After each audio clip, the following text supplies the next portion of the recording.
Hangout, joined by Gareth Wheeler, Oliver Platt, and Kurt Larson. I'm Adam Jenkins. Great to see you all. And it's a pretty big day as Major League Soccer is returning. That's right, MLS is back. The NWSL got things started with the Challenge Cup just a short while ago, and now it is time for Major League Soccer to do the same. But there are all kinds of question marks about what this tournament is going to look like, despite the fact it kicks off in, 5 hours, 6 hours. There's a lot to be discussed, and that is exactly what we plan on doing today. We're going to get to some Canadian MLS club information, preview some of their rounds and matchups, and of course, get you set for the opening match tonight as the Florida Derby, the Sunshine Derby, whatever you want to call it, is back for the first time in about 20 years when Inter Miami and Orlando City kick this tournament off. But Gareth, as I mentioned earlier, there's a lot going on right now on Twitter, on social media from the players. Carlos Vela's not playing. FC Dallas is out. Bradley Wright Phillips said it's kind of stupid that this tournament's happening when it's happening. So should we be excited? Should we allow ourselves to be excited that Major League Soccer is back? Yes, absolutely. As long as the teams that made the trip down to Florida, they're there to play, they're there to win games. And look, I give Major League Soccer a lot of credit for being ambitious in trying to put this thing together. I think that the fact and by the nature they're going first out of the big North American sports leagues, there's obviously going to be things that, speed bumps that need to be cleared along the way. And there will continue to be throughout this competition.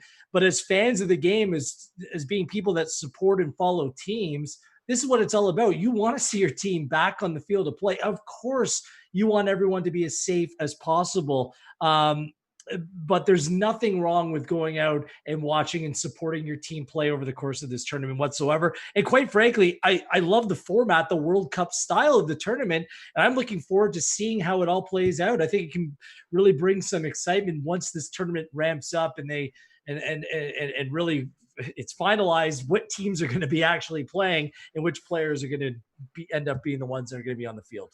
Wheeler mentioned, MLS being first to go of the men's league. Shout out to the NWSL for being the first professional league in the United States to launch. And I think maybe that's kind of part of the reason why you're seeing Major League Soccer take so much stick right now and why maybe people aren't as excited about the actual soccer side at the moment, because I think MLS is probably being compared to the NWSL right now, where the testing has been relatively similar. You haven't seen a lot of positive cases there. So the only story right now that a lot of the reporters, a lot of the insiders around the game, and shout out to Paul Tenorio from The Athletic for all the reporting he's done there. We'll have him on the show Friday.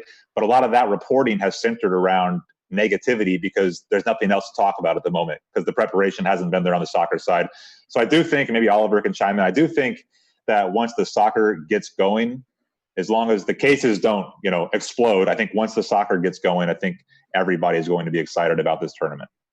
Yeah, I think so. I understand people's anxiety, but I think there is quite a clear pattern to the positive tests that we've had.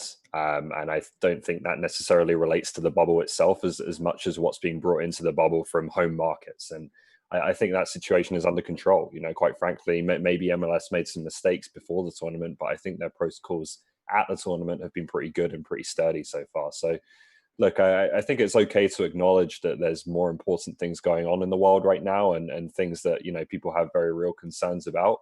But it's okay to acknowledge that and to still be looking forward to seeing soccer and to seeing sports back. It provides us with some relief. It provides us with some of that sense of community that's obviously been badly missing over the past few months. And it's okay to be excited about that. And it's an industry, right? It's a very important industry that a lot of, work that people do, not just in terms of broadcast, but in terms of sponsorship, in terms of equipment, in terms of health science. A lot of industries have been gravely affected by COVID-19 and these work stoppages. It's better to get back at it as soon as they can. Again, as long as it's done in a safe way for the players. And we're still going through that process, right? And we'll see.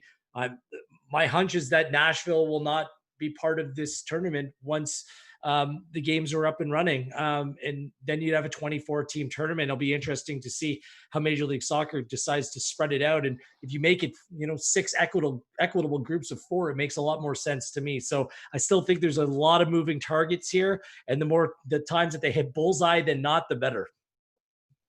All right, let's get to the actual play now. And one of the reasons why I'm so excited about this show and this panel in particular is there's a lot of differing opinions on tactics and styles and how the game should be played. So I'm going to ask the three of you to put your coaching hats on for a few minutes here and talk to me about how you would approach this tournament. If you're a club that perhaps doesn't have a realistic shot at winning, are you just rolling the dice, letting the youngsters go and get some experience? Or do you say, hey, this could be a shot to make it to the CONCACAF Champions League? Kurt, I know you're the famous optimist here and apparently the president of the Valor FC fan club. I'll let you go first today. Yeah, I was wearing this hat today in hopes that we can get a Valor player or coach on one of the Hangouts soon. We haven't had one on for 3 months. They haven't been returning my calls, so hopefully we can hopefully we can get somebody from Valor to come on OneSoccer soon. So this is for you guys out in Winnipeg. I have you got the matching polo as well. You got the whole kit. It's true. Yeah, it's true. It's actually the only clean polo I had. I wasn't even planning that. But good shot, Wheels. Anyway, the question: what would I do as a coach entering this tournament? I think you have to treat it as basically a second preseason. These teams haven't played full-sided games. You know, some of them haven't returned to full training, and they've only been at it for a few weeks, whatever it is, 2-3 weeks. But then I started to look at the prize money involved, the 1.1 million divided by 23 players, whatever it is. You're looking at $40,000-$50,000 a player. That's kind of enticing. I mean, Richie Larea didn't make that much more than that last season. He's got a new contract, so congratulations to him. But that's significant money for a lot of these guys. Then you look at the other carrot, which is the Champions League berth. And it's likely that this year, even the Canadian Championship winner might not qualify for Champions League, given that Montreal might just be given that spot because of what's happened to the tournament this year. So that's another carrot for Toronto FC and Vancouver to chase after. That said, if you're a coach, I mean, can you guys see anybody chasing this thing 100%? I mean, given that this is really just 2-3 regular season matches, they're going to want to get back to their home markets relatively safe, relatively healthy, and approach the rest of a regular season that we still believe is going to happen. So you can't see someone like a Toronto FC trotting out a best 11 in this situation. You just can't. Ollie, agree or disagree? I mostly agree. I think, I think it is early in the season, right? And so we're not sure what the fitness level of these teams is going to be like. That there's going to be a desire, I think, at least in the group stage, to ease the players back into it. Maybe if you get through the group and into the knockout, then you go with a bit more of a short-term mentality. But I think teams are going to be thinking about, as much as they would be thinking about in the first month of the regular season. We're going to take a look at our squad. We're going to get everyone up to full health. And at the end of the day, no coach is going to get fired because of his performance at MLSisBack, right? He's going to get judged based on what he does over the course of a full season, and ultimately whether or not he makes the playoffs and contends for MLS Cup. And to me, I think the coaches are going to look at it in that way and look longer term and use this as an opportunity to take a look at their squad to rotate because of the amount of games and the heat. And just learn a bit more about their players while also trying to put some points on the board for the regular season. Something to keep in mind, there are 5 subs that are that coaches can use in this tournament. That's going to be hugely important, especially with the games coming fast and furious. Do you guys remember watching the Euros in 2000, where Greece methodically and in a very boring defensive way went through the tournament and somehow came away as champions? I think that's going to be the way forward for the successful team in Orlando. It is hot. It is ridiculously hot, even at 8 p.m. at night. These 9 a.m. games, by 10 in the morning, it's extremely hot, sticky, and difficult. Teams that are much more economical, teams that don't rely upon pressing are going to be much more successful. I think teams are going to want to sit back. If you have that fox in the box, if you have that one player that can somehow bag you a goal against the run of play, then I think that those teams are going to do really well. I don't know what the style is going to be like because, like you guys said, I think it's going to be a little bit slower because it's going to be kind of preseason mode. I don't know if teams are going to play it safe because any points in the group stage games that you have in your back pocket that you bring back home with you for potential regular season are absolute bonuses. But I think, again, once you get down there and if you see your way through the group or you enter that third game and you have a chance, you owe your team, the club, its supporters, you owe it to them to go out and win the tournament. Why would you want to go down there for 3 weeks when you could make it 5 weeks and you can come back with something much more substantial. Now that you've committed, now that you're down there, for me, there's only one way forward, and that is to go out and play to win the tournaments. Mm-hmm. Take a deeper look now at the Canadian clubs. The first club that will be starting this tournament off representing the red and white, Montreal Impact, ironically the team in blue and black. They get going tomorrow night against the New England Revolution. That is an 8 p.m. Eastern start time. Vancouver, we don't know when they were going to play because their first game was supposed to be against FC Dallas. That got canceled, and Major League Soccer, up to this minute of recording, hasn't announced what they're doing with that group that now has 3 teams. That's Group B. Group A, meanwhile, has 6. So we'll see what shakes out there. And then Toronto FC, Montreal Impact in Group C, along with DC United. So I guess I'm going to ask you guys now to put on some more of your thinking caps. Your homework for today was to come up with one big question for each of the Canadian teams. We'll start with Toronto, and we'll start with you, Kurt Larson. What is your one big question for TFC? There's a lot of questions, and I'm not sure if any of us actually went with the Jozy Altidore question. I actually didn't for this one, so hopefully we'll hit on that. Maybe we can, when we get through this a little bit. But for me, I like picking out a player. I like focusing on somebody who I'm going to be watching a little bit closer. I think if you're a TFC fan, if you're a member of the TFC punditry, the media, you have to look at the Piatti signing now that he's fully healthy. What will his contributions be? How will they use him? Playing off a wing, most likely. But I always like these signings that come with high expectations and a lot of fan vitriol, because I like to see who's proven right. I like to see who's proven wrong. I like winners and losers. I like to be able to blame somebody for a bad signing. I like to be able to call people out if they say someone's going to be a bad signing. So what I'm looking for is what are his contributions going to be? Does he deserve a DP tag, and how healthy is he? Ollie, your big question? My big question is can any of TFC's young players really make a contribution in this tournament? We've heard so much about the players they've got coming through the ranks, the talent they've got, the academy finally starting to really produce some players who can make a contribution at first team level. But we're still not really seeing it. Liam Fraser, even with Michael Bradley out, played 14 minutes through the first 2 games. Ayo Akinola has completely kind of fallen off the radar for me after a very promising start last season. And then you got some of the younger guys, Jaquil Marshall-Rossi, I hear, compared to Alphonso Davies in terms of his talent level as being really special. Jaden Nelson is already getting a look with the men's national team. So surely, guys, this is the perfect opportunity with the closely scheduled games and the heat to get some of these young players a look. I think it will be, but Wheels will speak to this. He knows the TFC system probably better than both of us. But for me, maybe outside of Liam Fraser, every time they've experimented with a young player, it hasn't gone that well. I remember back to the game in Houston when they were preparing for the CONCACAF Champions League final. They used a few young players, and they lost that game 5-1. So my question then for maybe guys who know that system, guys like Wheeler, guys like Terry Dunfield, would be: are these guys ready? Do they deserve the opportunities? It's going to be tough in a competitive team. I think they'll get them. But and the thing is, Kurt, about that, this next generation of young players coming through are better than the first generation or what we saw in previous years with TFC too. To answer a couple of your questions, Greg Vanney told me that he'd like to hand Jaquil Marshall-Rossi and Jaden Nelson. These are 15, 16, 17-year-olds, their professional debuts at this tournament.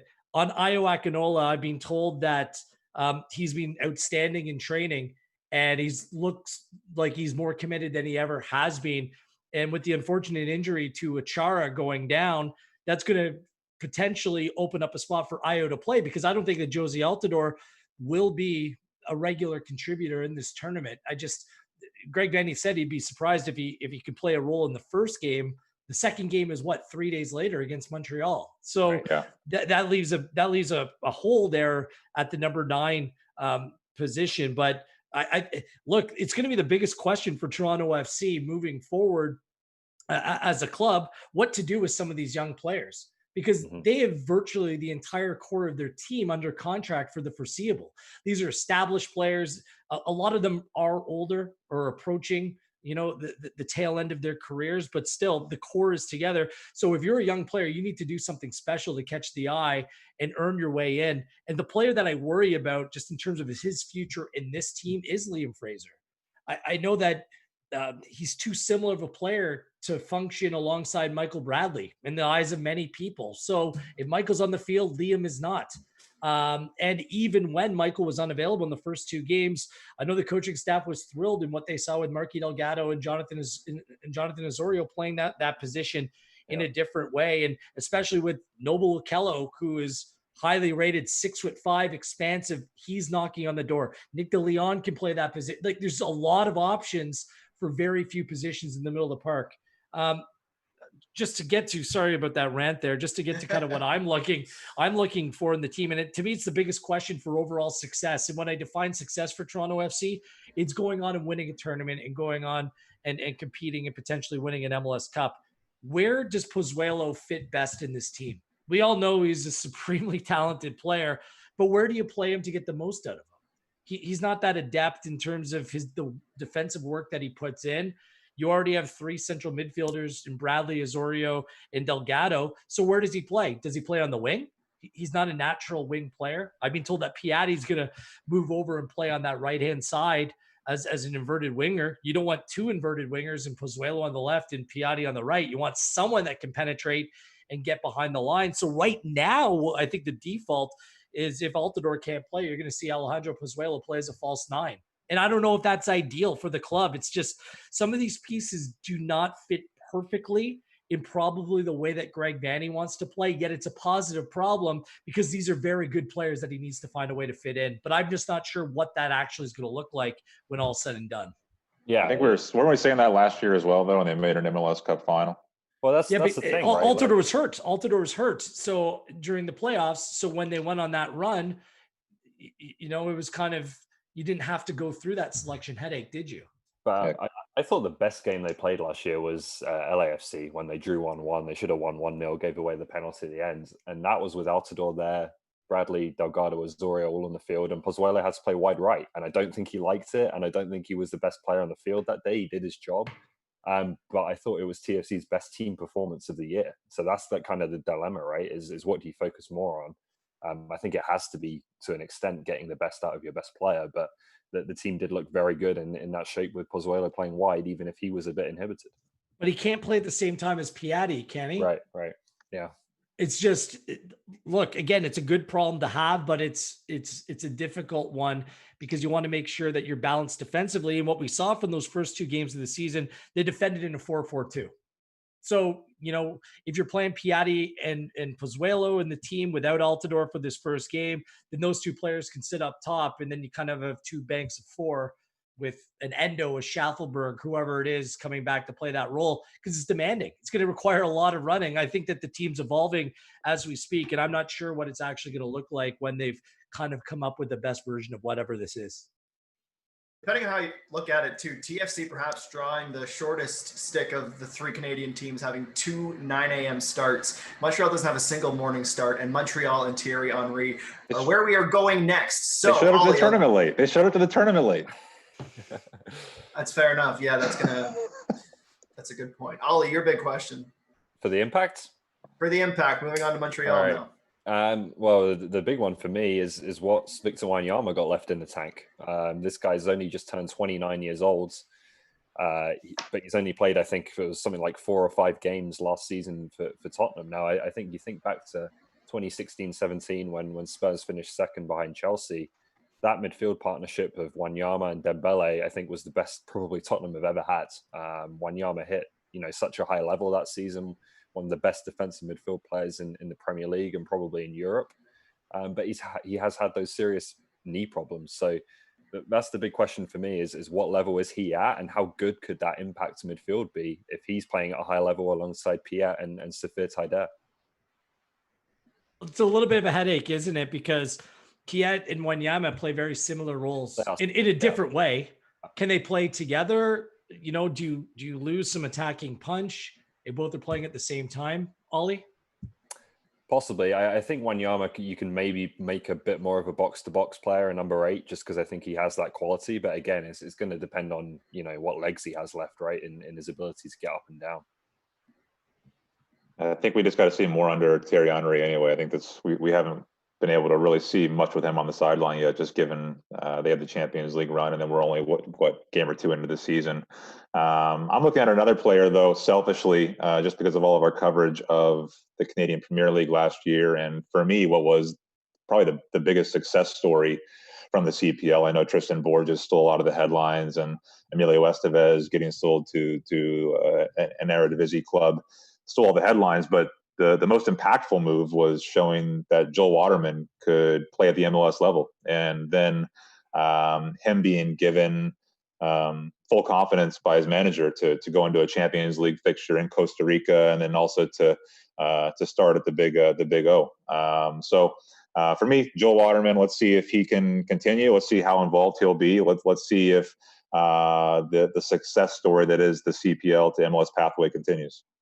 And he's not the only Canadian. Obviously, Zachary Brault-Guillard could be, knocking on the door for a starting spot with the Canadian men's national team whenever they resume back to action. So there's plenty of Canadian interest in this team. I think you said it, Kurt, with Thierry Henry. We're still learning what type of manager he is and what he believes will get the most out of this group. Does he stick with playing 3 at the back? Because I think that way you can maybe play to the strengths of Waterman or Banks a little bit more. The fact that Rob Fanny's 38, 39 now, I think you're kind of putting some tape over some deficiencies in the team. And up top, I have real questions. I know that Urruti was great to start the season, but that was 2 games in the couple games in the Champions League, couple of league games as well. Is he the way forward for this team, or do they play with a false nine with Bojan up top? Because I look at this group as having plenty in the midfield, but I have real questions about how good they are at the back and up top. And I think they're going to be a very difficult team to beat at this tournament, but a lot of that has to do with the way that Thierry Henry sends them out. What is this formation going to be? Here's another little TFC versus Montreal conversation for you real quick. How far ahead is Richie Larea of Brault-Guillard right now in terms of Herdman's plans? I think he's firmly ahead, but that doesn't mean that Brault-Guillard, who's a little bit younger and maybe he's a little bit more of a different profile. I mean, the way that Brault-Guillard was bombing up and down the line. That's what I mean. The way when I see Brault-Guillard play, I see the pace, the decision making to get forward, the overlapping runs. Larea is kind of a different player. So at what point does John Herdman need to make a decision on that? I think Larea played so well, particularly in that USA home game, that it's his spot to lose, right? And it could be interesting to see if Larea continues to play more right wing for TFC than right back, because they do like Auro, and I like Auro. He's a very good player. And Brault-Guillard is playing week in, week out at right back, then maybe there's a decision. And you have to remember that Larea has only really got a year's body of work behind him. Yeah, it feels like Herdman lost a lot of confidence in him. What was it during the Gold Cup when wasn't it Brault-Guillard who gave away a penalty, or Godinho's played his way out of the team. But I look, and right now, Brault-Guillard started the season very well, playing on the right side of with 3 defenders behind him, three center backs behind him. Yeah. Herdman's going to play with 4 at the back, and thus far, Richie Larea has proven to be a better option there. But that doesn't mean that Brault-Guillard can't grow in that role. And remember, every national team head coach you'll talk to needs at least 2 top players at that position, especially with the unknown of qualifying coming up. So it bodes well that there's some competition and some selection options for Herdman. I don't think he's under any pressure right now. We're talking Vancouver now. Yeah, we're going to move on to the West Coast, and Kurt, I'm mentioning 2 CPL to MLS transfers with Joel Waterman. A note for Inter Miami tonight, David Norman Jr., representing the Herons, now is not available with a left ankle injury still. So no CPL to MLS CanCon there quite yet. Give me some Jay Chapman. Give me some Jay Chapman, then. Jay Chapman. There is still quite a bit of CanCon tonight as well. Tesho Akindele is going to be playing. But let's wrap up with Vancouver. Kurt, give you the first word with your big question here. Yeah, I mean, there's only one question, isn't it? Is what kind of shape is this club going to show up in, given the announcement? What was it yesterday when that 5 players aren't traveling for various very legitimate reasons, obviously. but I believe 3 of those players were attacking players, and including 2 Canadians in Ricketts and Cavallini. But just in preparation for this show, I was doing a bit of reading just to see how Mark Dos Santos was going to handle the situation. And at least one thing caught my eye, and he said it was an opportunity for one Ryan Raposo to receive some more minutes. Raposo left off in MLS by picking up an assist in a game against the LA Galaxy and setting up a penalty late in the game. And he's just a young Canadian player who's kind of burst onto the scene, had an excellent collegiate career. We saw him in League One Ontario last year. I believe he scored a goal against the Halifax Wanderers in the Canadian Championship. And he's just a player I think Canadians will start to notice more of the more opportunities he gets. So Mark Dos Santos says he's going to get more minutes in this tournament. So I think he's a player to watch. And one of my questions, how does Vancouver cope with losing so many attacking players? And if they cope with Ryan Raposo, how does he perform? Mr. Gareth Wheeler, what is your big question? Oh, I feel bad for Mark Dos Santos because this is a huge blow. Honestly, that's not a question, Wheels. Oh, who's going to score goals? Like the last time out, and I gave them all kinds of credit. They played very poorly in their first match against Sporting Kansas City in a 3-1 loss at home. They were played off the park. It could have been worse than that, but they bounced back and beat the LA Galaxy in their next game. But Cavallini and Ricketts both started up front in that game, and Ricketts scored the goal. They're not only losing those two, they're losing a starting center back from that day in Andy Rose as well. So it's not just that they lost 5 players, it's who they lost. Freddie Montero is probably the third option up top. So you're going with Raposo, Theo Baird, a couple of young Canadians. I just think it's going to be an uphill climb. There's going to be a lot of action for Maxime Crepeau, but knowing Mark Dos Santos, he won't turn down this challenge, look for his team to try to play resolute, well-organized defensive football. That's their only way forward here. And if they can come out of this MLSisBack tournament with 2, maybe 3 points in their back pocket, he would take that in a heartbeat.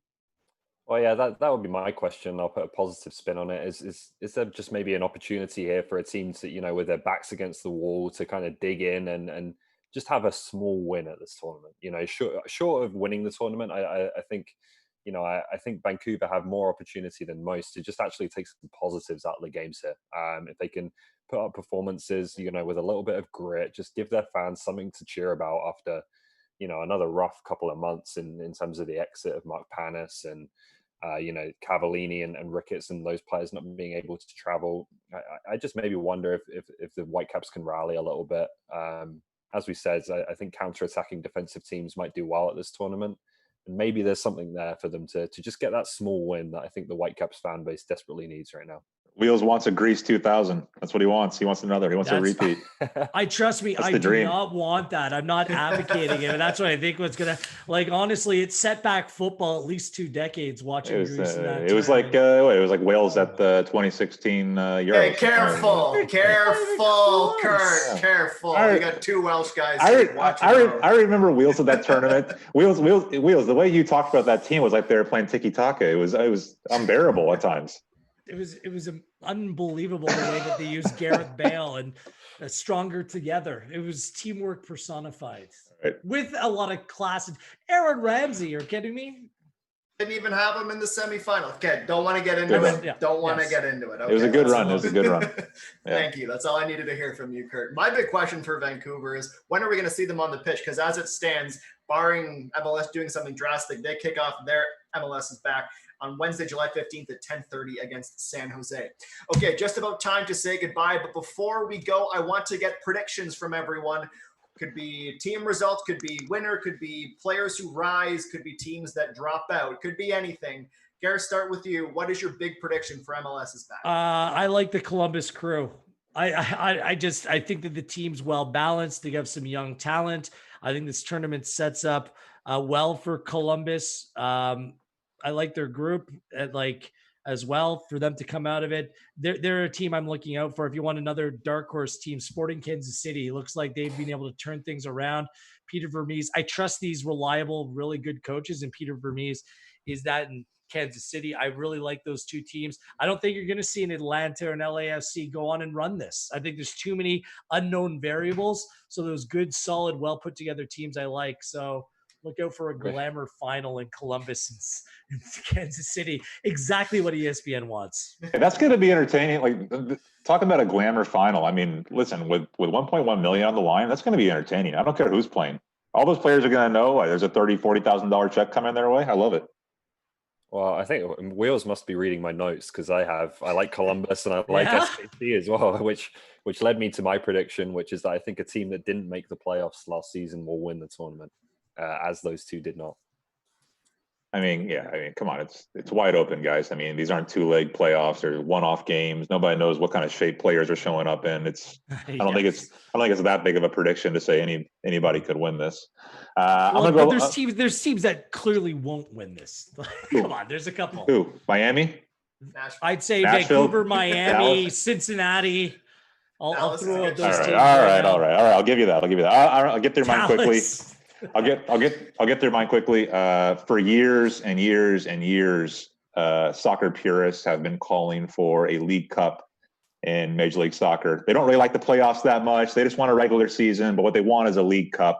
I think this is finally our first look at kind of what some kind of League Cup could look like, and I think it's going to be an exciting tournament in which wouldn't surprise me if Major League Soccer down the road looked at doing something similar just within the season. I think it could make sense. I think it's a great idea. Great idea. Fun half hour. Kurt, this was, I don't want to use the word experiment, but we were dipping our toes into MLSisBack. Quickly before we go, what can you tell the viewers about what they can be expecting from OneSoccer covering MLSisBack?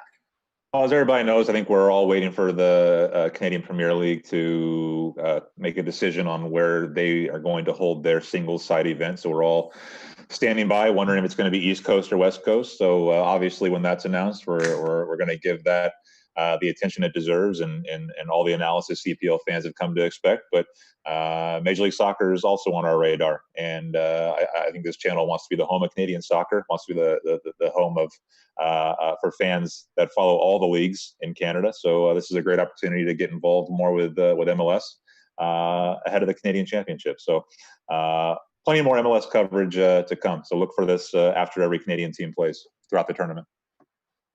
Good stuff, everyone, all around. Thank you all for watching. As always, some housekeeping notes. Subscribe to the YouTube channel if you haven't already. Like the video if you liked it, and share it with a friend who you think will like it as well. We appreciate you watching, and we appreciate you watching again. Enjoy the soccer tonight, 8 p.m. Eastern, 5 p.m. Pacific. MLS is back, Inter Miami and Orlando City SC. For Gareth, Kurt, Ollie, Armin, and Kyle, I'm Adam Jenkins. Thanks for watching, and we'll talk to you real soon.